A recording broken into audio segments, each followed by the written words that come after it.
I would now like to hand off the introduction of our first speaker to Karen Redmond, OHA Southwest Regional Representative and Earth Day Committee member, as well as a member of our Conservation and Environment Committee.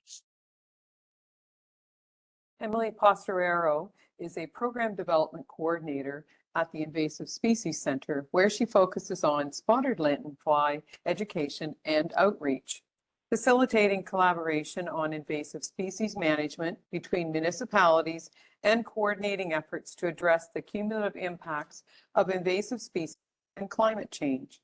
She holds an honors Bachelor of Science degree in ecology and evolutionary biology from the University of Toronto, St. George, and a Master of Environmental Science degree from the University of Toronto, Scarborough. Outside of work, Emily is a bird watcher, roller skater, and an avid reader. Kelly, at this point, I would ask that you would stop sharing so that Emily can begin to share. Thank you. Welcome to Emily. Happy to be here today. I'm going to be presenting growing concerns for gardeners, box tree moth, and spotted lanternfly. So the Invasive Species Centre, which I'm presenting from, if you're not familiar with us, we're a not-for-profit organization that aims to mobilize action against invasive species that harm the environment, economy, and society. We have our head office pictured there. So that's actually based out of Sault Ste. Marie. That being said, we have quite a few people like myself who work remotely for the organization across the province, and so I'm speaking to you today from Oshawa. So just to run through kind of how this presentation is going to unfold this evening, I'll get everyone on the same page with what invasive species actually are and how they spread. And then it's going to be kind of a two-part presentation, basically, with two pests of focus, that being the box tree moth and then the spotted lanternfly. I'll give you a heads up now, it's a little more biased towards spotted lanternfly just because that's my pest of expertise at my workplace, but you'll definitely get some good information on both. And then I will go over some resources and just some general tips for yourselves as gardeners as well. So there are some, you might have come across some different working definitions of invasive, but this is what the Invasive Species Centre uses. So for us, an invasive species has to meet two criteria. It's introduced to an ecosystem outside of its native range, and it has impacts on the local environment, economy, or society in its introduced range. You may have heard of just like non-native species.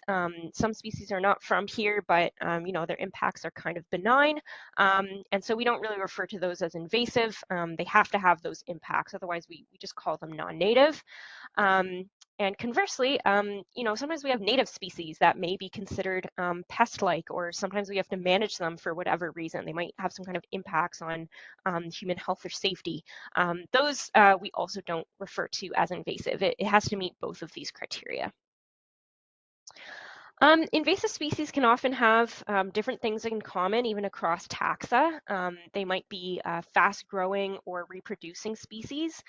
They may lack predators that would slow their spread.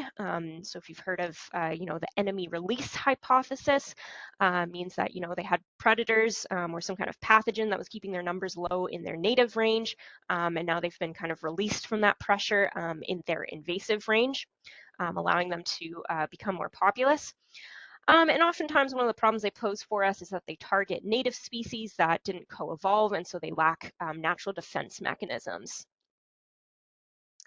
And increased trade and travel have promoted the spread of invasive species across the world. So it's important to note that this is a human-caused problem. And both of the species I'm speaking about today, as you can see on the map, are placed in Asia, where they originally come from. And trade and travel is one of the reasons that Ontario has the worst case of invasive species in Canada. We have more than any other province or territory. You know, we're a large international trading and travel zone with many ports of entry. If you think of the Great Lakes, proximity to the U.S. border.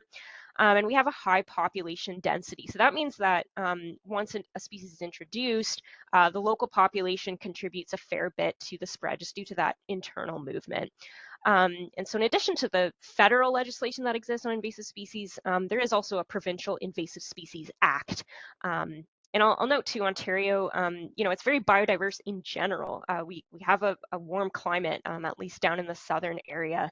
And so unfortunately that makes it habitable for a lot of other species around the world as well. Okay, so let's get started with box tree moth. So you might see me refer to it or have it referred to on the slides as BTM for short. As I mentioned, it is native to Asia.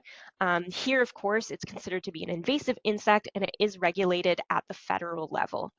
As the name implies, it lives exclusively on boxwood shrubs, so that's Buxus species. And it's the larvae, the caterpillar form that feeds on the plant host, causing defoliation and dieback. And so that's the issue with this moth. In Ontario, 2 generations of adult moths have been observed. So there's one in late June, early July, and another one in late August, early September. This is in contrast with what's been observed in Europe, where BTM is also invasive, and they've seen 3 to 5 generations per year there. Here, for now, we're just seeing the 2 per year. So in terms of the impacts of BTM, boxwoods are pretty important. They're considered to be among the most important woody ornamental plants in Canada, and they're very common in parks and gardens all over the country. And you know, this was the value of these boxwoods was kind of made quite clear to us when in 2022 the Canadian Nursery Landscape Association reported a more than $6.5 million loss since the year before, when the United States issued a federal order to halt the importation of host plants from Canada. So because of the box tree moth, you know, the United States basically said, hey, we don't want your boxwoods, they might be infested. And so that actually resulted in a huge economic loss for us.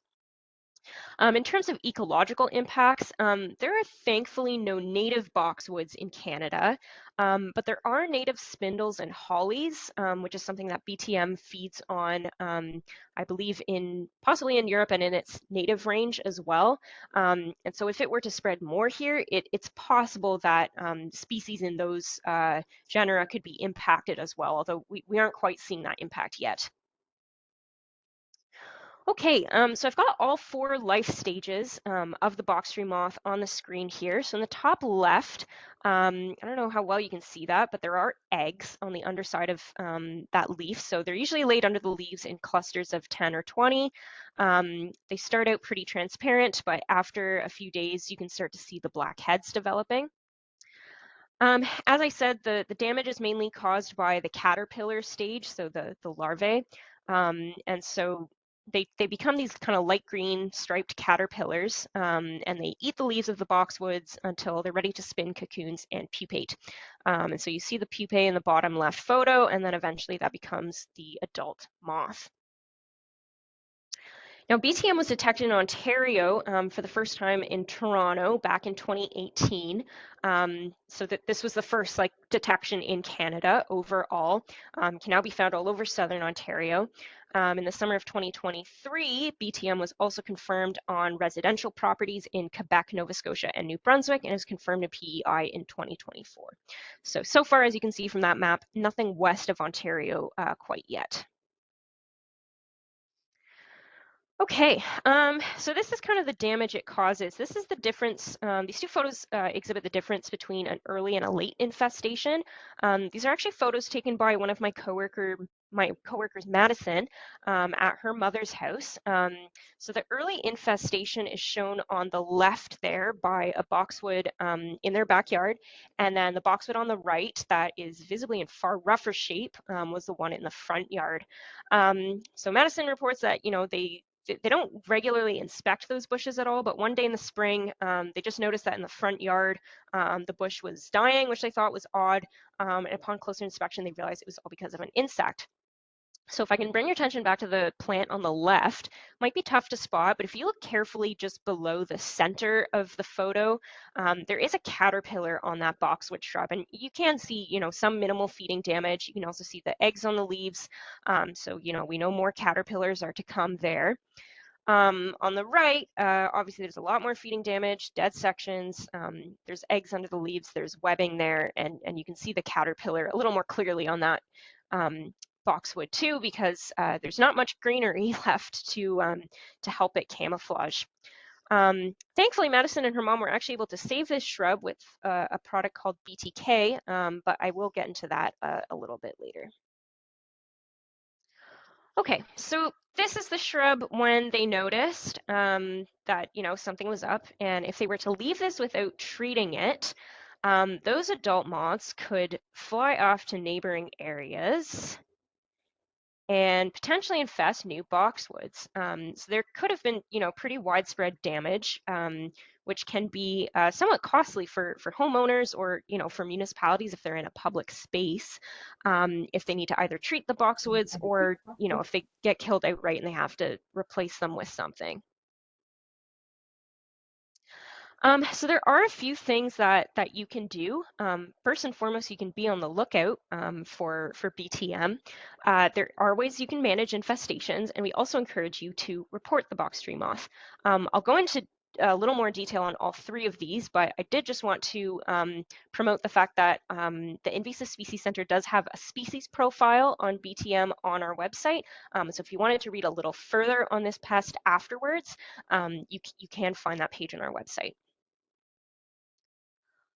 Okay, so you can start by being on the lookout and monitoring your boxwood plants. Maybe you have them on your property or in your community somewhere, but you want to look for any signs like, you know, obviously the caterpillars themselves or webbing or defoliation that would tell you that there's an infestation.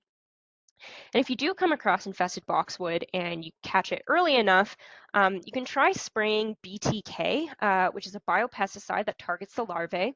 And so after you spray the plant, the caterpillars will continue feeding, of course. They'll ingest the pesticide.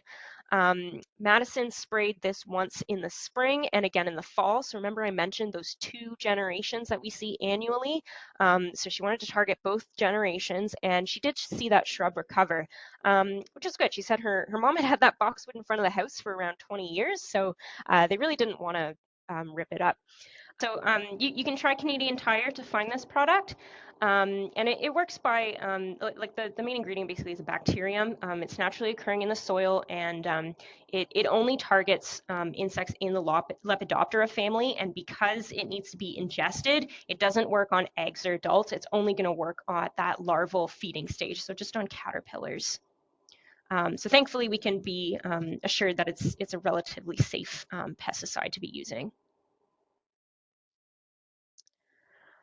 In terms of reporting, there's a few different ways you can do that.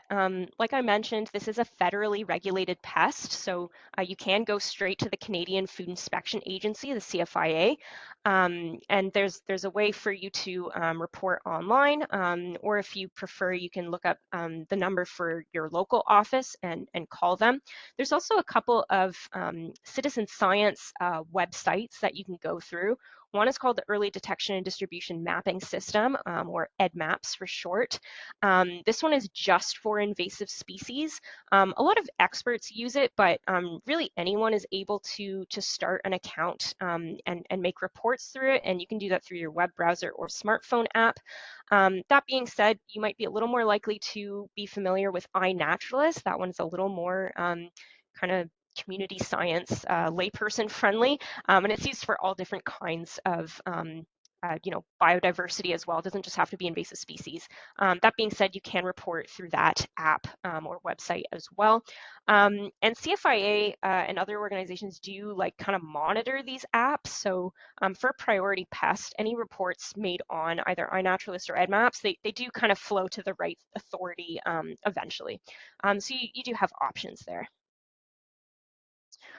Okay, let's move on to part 2. So spotted lanternfly. You might see me refer to it as SLF for short, just because it's a bit of a less of a mouthful for me.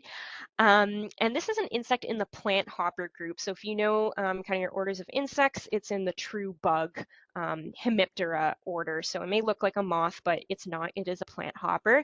It's native to parts of Southeast Asia, and it's invasive in Japan, Korea, and most recently the United States. It's not established here yet, but it is already federally regulated in Canada. I'll get more to the status of SLF in Canada later. And in some, it's an agricultural pest. So it's expected to devastate grape production and also have wider impacts on the horticulture and forestry industries and municipalities as well. So what's the risk of SLF? Well, it's a plant stressor. It weakens and kills plants through its feeding behavior. It's feeding on the phloem, or the sugars in the plant, and its excretion of honeydew. Honeydew is a lot not as pleasant as it sounds. It's basically just their sugary excrement, and that has impacts, which I'll get into. Horticulture and forestry operations are not as directly impacted, but because they can be vectors of spread, they will be impacted by the arrival of this pest. In terms of its presence in North America, SLF was first detected in Berks County, Pennsylvania, just over 10 years ago now.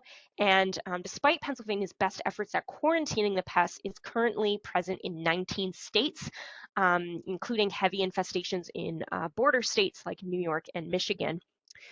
And so much of Canada is vulnerable. Southern Ontario, Southern Quebec, Southern British Columbia are all vulnerable for sure. Despite our sometimes unpleasant winters, we do have a suitable climate. There actually is ongoing research at Natural Resources Canada right now trying to determine what actually is the cold tolerance of those overwintering eggs. And it turns out the cold tolerance is pretty high. So the temperatures can be as low as -25, and they can still survive. So yeah, we do have the suitable climate for them.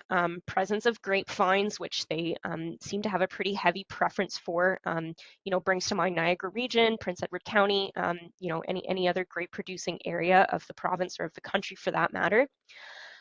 We also unfortunately have lots of tree of heaven, which we don't like because it's an invasive plant in and of itself, but it has been here for centuries now. It was brought over as an ornamental and has spread considerably, and that's their preferred plant host from the parts of Asia that they're actually native to. And so we've got tons of that. And then, as I mentioned, we are proximate to current infestations in the US. So just to show you, this is a map of where there are infestations in the US. You don't have to pay too much attention to the different colors, but just wanted to demonstrate, I have spots circled that are like close to Windsor, Buffalo, New York, of course, which is on the border, and there are infestations present here. So maybe a bit less travel back and forth over the border nowadays with certain political developments, but they are there. You can imagine it doesn't take much to get them over. And really, it doesn't have to be right on the border either. I'll get into pathways of spread later, but theoretically, it can come from any of those areas where SLF is present and get here. Okay, so definitely expected to have some impacts. Sorry for the text-heavy slide, but there's a lot to go over. In terms of economic, there is yield loss from the loss of grapevines, and the impacts on that industry, of course. It's costly to control. Now you need more pesticides to control a novel pest, so that's a lot of money. And even if you're not kind of directly controlling the pest, but if say some kind of forestry operations had to implement best management practices, which might look like in some kind of inspection measures, monitoring, training staff to mitigate the spread, that is also costly in terms of time, money, and resources. In terms of ecological impacts, jury's kind of not out on this one. We do know that it feeds on over 100 different plant species. They are big-time plant generalists, including really valuable hardwoods like oak, black walnut, and maple. It doesn't generally outright kill adult trees, but the saplings of those species are certainly vulnerable. As I mentioned, it is a plant stressor, so who knows in terms of how much it could reduce plants' resiliency to other pests, diseases, and climate change pressures. And their excrement, which we call honeydew, as they're up on a host tree or host plant and it falls to the ground, that forms a base at the bottom of the plant, which then fosters sooty mold growth, and it also inhibits photosynthesis on the host plant and on any understory of plants it might fall on, so that's not good either. And then we might expect some social impacts as well. This is a novel pest. It aggregates in kind of big, unsightly swarms. They don't bite or sting. They don't really pose like a public health problem in that sense, but they are considered a nuisance. And in the United States, as far as I can see, their experience have been that municipal staff are often inundated with public inquiries, being like, hey, what are all these bugs in my yard, right? Also, might kind of impact your enjoyment of, public parks. If the honeydew is kind of falling from high up in a tree and you walk under it, well, it is going to get on you. So obviously kind of sticky and unpleasant, and can attract stinging insects as well. So there was a study that just made some estimates to look at the economic impacts of SLF on two industries, agriculture and forestry in Pennsylvania, because we obviously don't have the numbers for here because it's not here yet. But if we look to our neighbors, it doesn't look too good. So this study did look at the expected impacts on relevant industries in a few different scenarios. So they kind of looked at in just the quarantine zone. So in that image on the far left, that highlighted area was what was quarantined at the time of this study several years ago now. So it's a little out of date, but they looked at that and then the surrounding areas, and then also if like the whole state was infested.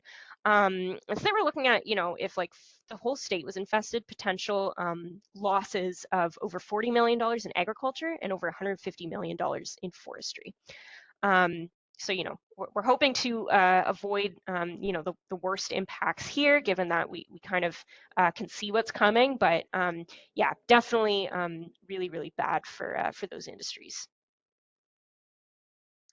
Another Pennsylvania study that I wanted to look at looked at the impact of long-term feeding by SLF on some different species of hardwood trees.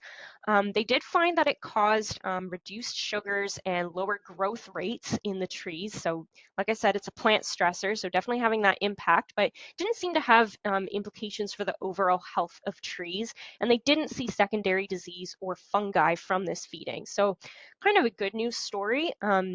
Another good news is that they didn't consistently see sugar maple branch dieback in Pennsylvania. Obviously, we're worried about our sugar maples. That's a big industry for us too. They've seen some isolated cases of it, but not a lot. Another item of good news is that they seem to prefer edge habitat, so they're not really as common in contiguous forest. So probably this isn't, an emerald ash borer type pest that's going to wipe out a lot of trees. Also seems to have a low preference for conifers, although they can still feed on them and they can still lay their eggs on virtually anything. And I'll get to that in more detail later. But Christmas tree farms, for instance, they wouldn't necessarily see the loss of their trees, but just as an example, they could be a vector of spread nonetheless. So I have some photos here just to show you the impacts of the honeydew in particular. So that tree on the left probably had really heavy feeding on it. You can see all that mold gathering at the bottom. So definitely not good for the tree. You can also see mold in the top the top right photo and the bottom right. Those leaves look kind of shiny. So just an example of honeydew kind of falling on understory plants. Obviously none of this is good for the plant. And then this is just to show you the extent to which they can swarm. So in that photo on the left, I don't know how well you can see that, but you almost can't see the bark of that tree. It's just completely covered by a thick mat of almost impenetrable mat of spotted lanternflies. And there's some like kids' toys or something in that yard there. So this is clearly just a residential area. So you can kind of see what I mean about it being just like kind of a public nuisance. And then on the right there, you can see them feeding on, I will note, the woody parts of the grapevine. So they're not sucking anything out of the fruit. They're not eating the fruits, but they are definitely causing damage to that plant. You might want to consider the social impacts of this as well. People go to vineyards to be in, kind of a nice rural rustic setting. Maybe they're doing some kind of photography or events there. They don't really want to see like all these bugs crawling around. Kind of gross. So it might just impact that tourism element as well. So this is the spotted lanternfly's life cycle. In contrast to BTM that I talked about earlier, SLF, as far as we know, just has one life cycle per year. So they start out, depending on when the eggs hatch, as early as May, June, they come out as little nymphs. They're black with white spots. And then as they go through subsequent instars or stages of development, they get a little bigger until maybe around midsummer. You might expect to see them in the fourth instar phase, where they are bright red with bold black and white coloring. And then around midsummer or a little later, you might see the adults emerge. And so they are very colorful, charismatic looking insects. You usually see them in that folded wing position, so they're kind of pale pink with the spots. But when they do fly, you would be able to see those hind wings, which have that bold red, black, and white coloring. In September and October is when they are really going to be moving around, feeding heavily and swarming. And that's because they're feeding a lot, and they're seeking out their mates and getting ready to mate and lay eggs. So I know it says egg masses from December to June there. Really, you could start seeing them as early as September, October, depending on when SLF just starts laying them. I'll have some photos of the egg masses. I know it just looks as kind of a crappy little cartoon here, but yeah, I'll get into those more, and those will overwinter. So you can be on alert for spotted lanternfly year round. This is just to give you a good close-up of what those nymphs look like. You can see on the bottom there, that one's molting into the next phase. I do want to draw your attention to the photo on the top left. See how tiny those nymphs are, especially when they just start out. That's less than half a centimeter. So they start out very, very small. And you might expect to see, individuals at different stages of life kind of all in the same little grouping together. You can see on the left there, we have a nice big adult in the center. It's surrounded by fourth instar nymphs, and it looks like maybe a third instar nymph is there as well. Just a couple more photos of the adults. The ones on the right there are laying eggs, and this is usually the position you would expect to see them in that kind of folded wing position.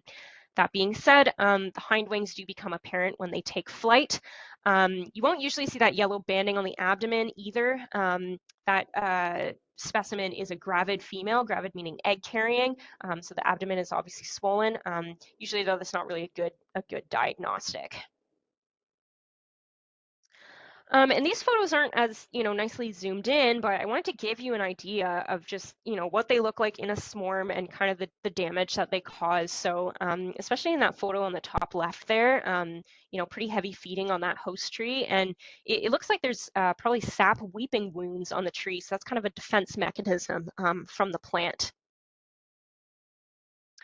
Okay, I want to zero in on the egg masses because they're very cryptic and unfortunately very easy to spread. So starting with that top left photo, you can see it kind of has this shiny coating. So basically they lay their eggs, they cover them with this coating, kind of looks like this mucky brown color. It eventually kind of dries up. It can even become kind of cracked over time such that the eggs themselves become visible. So in that top right photo, you can see kind of rows of they almost look like little brown seeds. So there's 30 to 50 of those in each egg mass. And unfortunately, they can be laid on pretty much any surface outdoors, you name it, natural or man-made. I've got them pictured on trees there, but piles of logs, outdoor toys, patio furniture, nursery stock, landscaping equipment, tiles, crates, vehicles, your trailer. They'll lay their eggs on anything. And they can go very high up in trees too. So you can imagine if you're on the ground looking up, those egg masses might just look like a smear of mud or like a fungus or lichen or something. It would be pretty hard to know what you're seeing unless you know what you're looking for. Again, just to give you an idea, that photo on the left, pretty easy for those egg masses laid in that rusty pole to go unnoticed. So there are a number of pathways of spread. I would say the egg masses are probably, the highest risk, just because they're more hardy than the nymphs or the adults.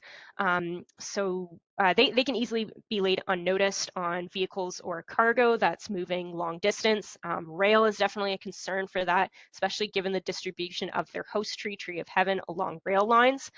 Um, but really, like an adult or a nymph could theoretically hitchhike. They just don't necessarily make it over alive. So that individual pictured there, I believe this is actually one that was intercepted in Pelham, Ontario. You can see it's kind of trapped under that packaging there. It was dead, so it didn't quite make the journey, but you could see how it could spread that way.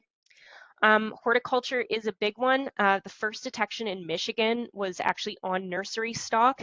I won't get into that in detail, but we did do a webinar on just how that detection unfolded and the response to that in Michigan. We did that in 2022. Highly recommend you go to our website or our YouTube page and find that video and watch it in full. But yeah, that definitely is a pathway, as are wood products. And as I've said, there are infestations close to the Canada-US border, so definitely could move either through industry or just movement of the general public. And really, it could come from anywhere. It doesn't necessarily have to be one of those border areas. So there are some management options for SLF, although it's proving to be quite tough to get under control. This is really just for your knowledge. We obviously aren't at the stage of actually managing them yet in Canada because we don't have any established populations here. But in terms of how they're dealing with it in the US, it really depends on the severity of the infestation and the vulnerability of the plant. So, how someone deals with it in their yard is not going to be the same as how someone deals with it at their vineyard, for example. In terms of mechanical control, that's obviously not very effective. People use traps, or they just physically, scrape the eggs or squish them. Obviously, you can only do that so much. Environmental control is also not too promising. So that would just be either removal of tree of heaven, which people have tried, or just relying on predation. We have seen natural feeding on SLF by birds and insects and arachnids. Predation might be starting to be responsible for stabilizing like a recently established population, but it certainly isn't getting rid of them. Biocontrol is in the works. So if you're not familiar with that, it's the release of predators or pathogens, usually something from the native area, introducing it into the invasive range of the pest. There are researchers looking at parasitoid wasps and a couple of different fungi species. It's still at the research phase, though. Certainly nothing is approved, much less commercially available. Basically, what they're doing right now is using registered insecticides or insecticidal soaps. The laws around pesticides are quite different between Canada and the US. There's a lot of things that are used in the US that are either not available or not actually legal, like approved for use in Canada. So it could look quite different here. You can do a search and find the ones that have been approved for use in Canada. They're sort of like pre-approved. Obviously, like I said, we're not using anything yet, but there are some registered ones. I just wanted to touch on the host plant, tree of heaven. It's native to Southeast Asia. It's the preferred but not obligate host of SLF, so it might help to remove them before it gets here, theoretically. Very hard to do that because this is a very difficult plant to get rid of. If you've ever had it on your property, you probably know exactly what I'm talking about. But yeah, SLF does prefer it. They've been documented to lay up to 7 times the number of eggs on tree of heaven as on other hosts, and they begin laying on tree of heaven earlier. That being said, once SLF is somewhere, like just ripping up tree of heaven isn't really going to get rid of it. I took these photos in the west end of Toronto. Tree of heaven is quite widespread, especially in suburban and urban areas, and as you can see, gets pretty big. So what do we want you to do with tree of heaven?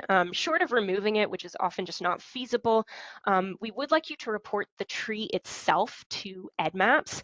So remember that kind of invasive species monitoring app that I mentioned, because although we generally know that tree of heaven is kind of everywhere, but we actually don't necessarily have it mapped out. And mapping it out might help us, have a better idea of where SLF might establish when and if it gets here. You can also just monitor a tree for SLF. So if you have a tree like on your property or in your neighborhood, maybe when you pass it, you kind of give it a quick scan for spotted lanternfly, because chances are if it gets here and it finds a tree of heaven, it will hang out there. Of course, we also want to know how to actually report SLF itself. So CFIA kind of has a handy little phrase for us to remember, which is that if you spot it, they want you to snap it, catch it, and report it. In terms of spotting it, you're already learning to recognize SLF at all life stages, which is great. In spring and summer, you want to be on the lookout for those nymphs and adults. In the fall and winter, look out for the egg masses. Take a photo of the specimen. We also want you to catch it.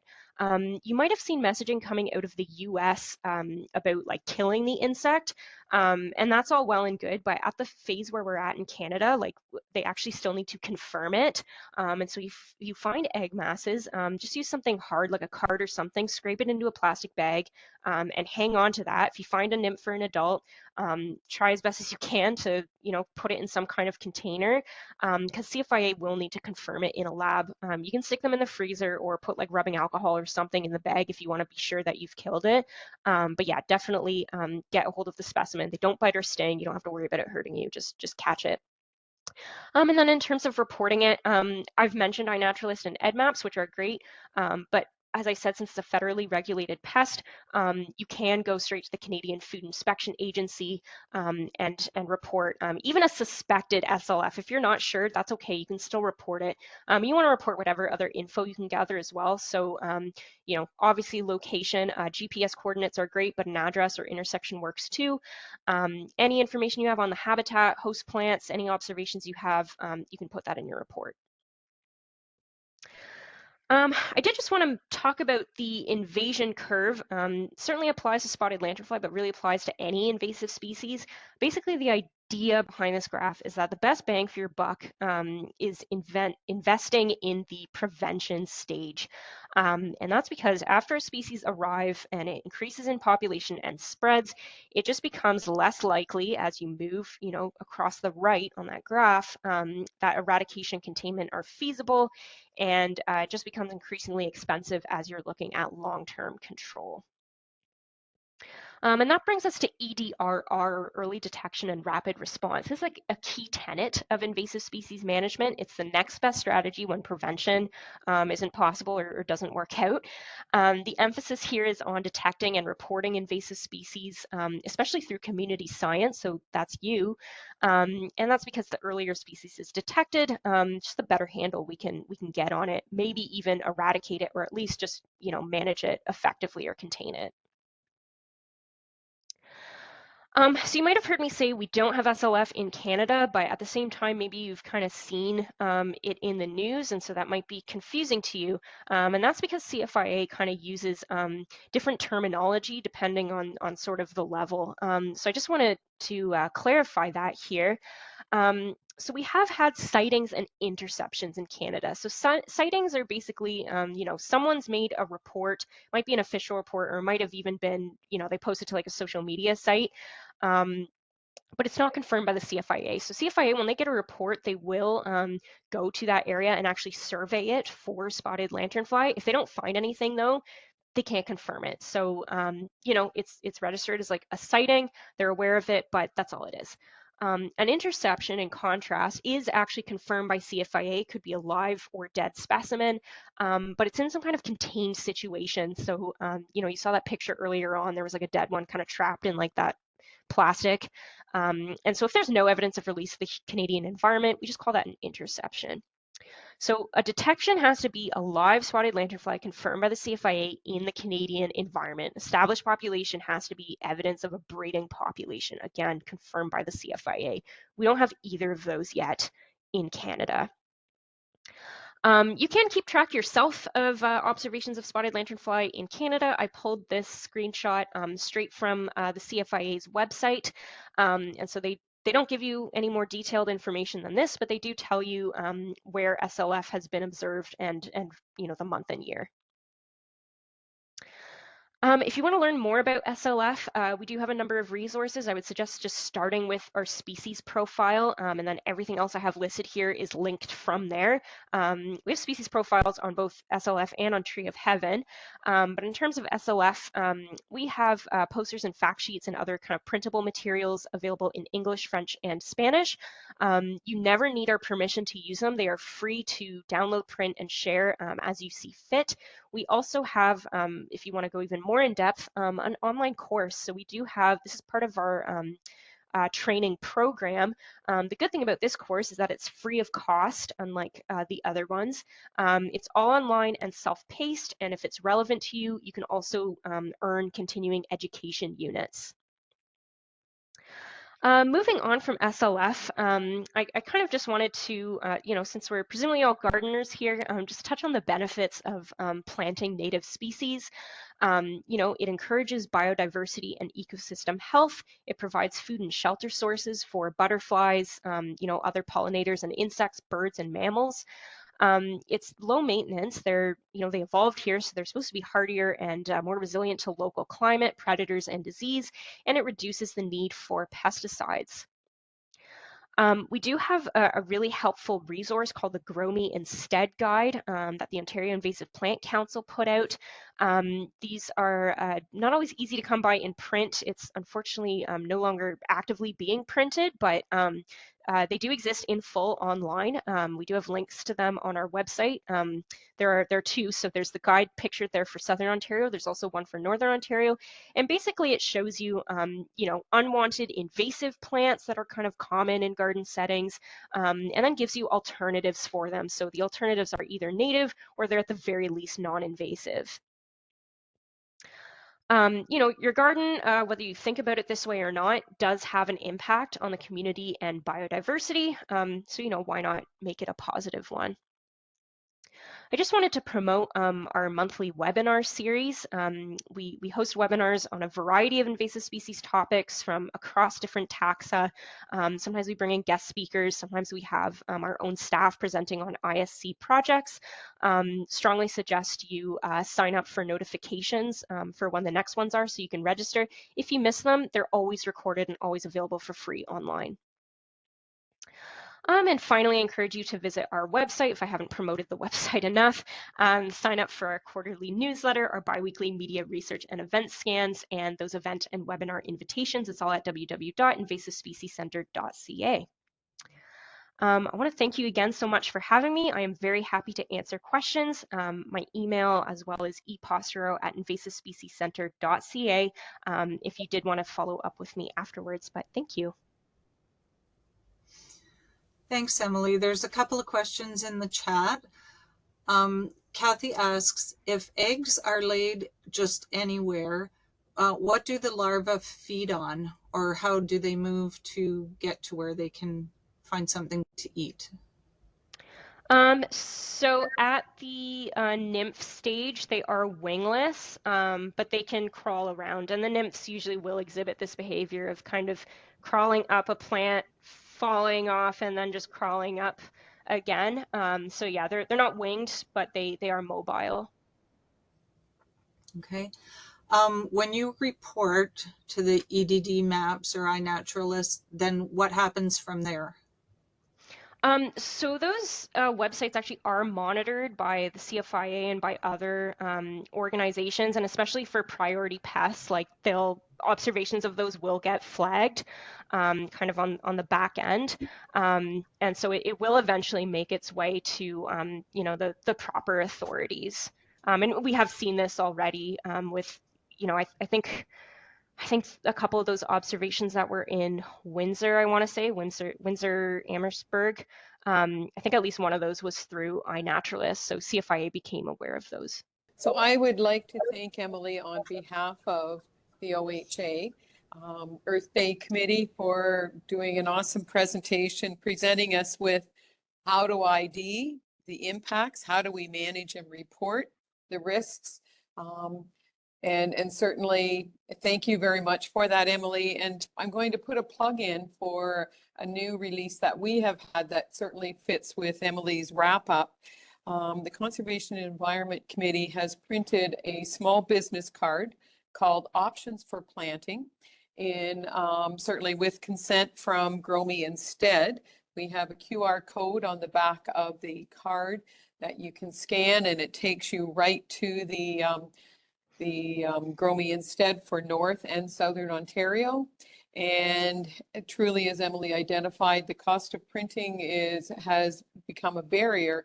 However, we decided that this would be an option, and we are at this point getting them out to the districts, and they are also available for purchase at Vistaprint in our garden shop. Okay, so once again, thank you so much, Emily. We really appreciate it and look forward to continuing to work together as we try to manage invasive species and certainly educate the area. Thank you. So am I. Thanks so much, Karen. Thank you all for having me. Okay. Appreciate it. Bye now.